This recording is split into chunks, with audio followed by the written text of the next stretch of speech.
mbola makasika hatrany izay dia ny filoham-pirenena Herera Razonarimampianina any Antsiranana izay hatrany dia hoarantsika kosa izao ny lahateny nataony nandritra izay lanonana no tanterany tany Andrenivohitra Diana izay.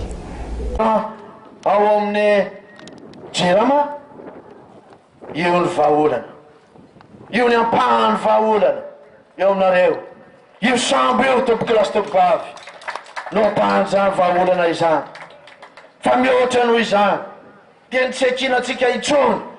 eo amin'ny lafin'ny famokarana herinaratra amin'ny avy eo amin'izany solika izany fa ny anampitsika an'izany amin'ny herinaratra avy amin'ny masoandro avy amin'ny rivotra izay nanareo be dia be eto ary avy amin'ny alalan'ny rian-drano zany ny tanjotsika mampandrosoana an'ity firenena ity efa mandroso zany tsika eo amin'ny famana ny olana ary mandroso tsikelikely amin'ny famana ny olana rehetra eto amin'ny firenena efa eninay ny afatra zay netiny solotenana maro samihafa avy aty aminareo hoe ataovy le ZES Andriamatofiloham-pirenena ny aty Antsiranana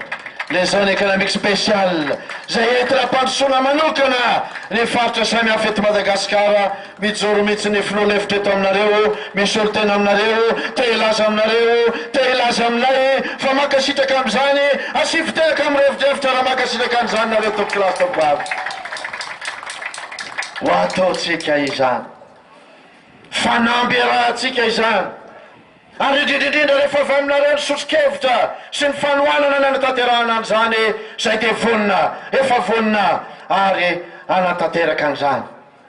maro ireo fanamby ary efa tompontsika zao sahady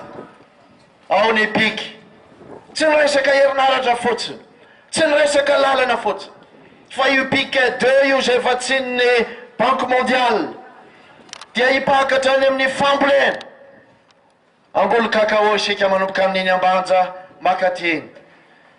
zany dia endrika fambolena voalohany aty Afrika nanaovana an'izany ary aty aminareo aty Antsiranana nanaovana an'izany tompoko lasy tompoko avy ampitombo ny vokatra isika anatsara ny vokatra isika ary miaraka amin'izany anatsarana ny lalana miaraka miainga avy any ambanja makaty Antsiranana fantatray fa mbola sarotra ny lalana amin'izao fotoana izao fa izao tsy kivy amin'izany isika miantso anareo anana faharetana eo amin'ny asa-pampandrosoana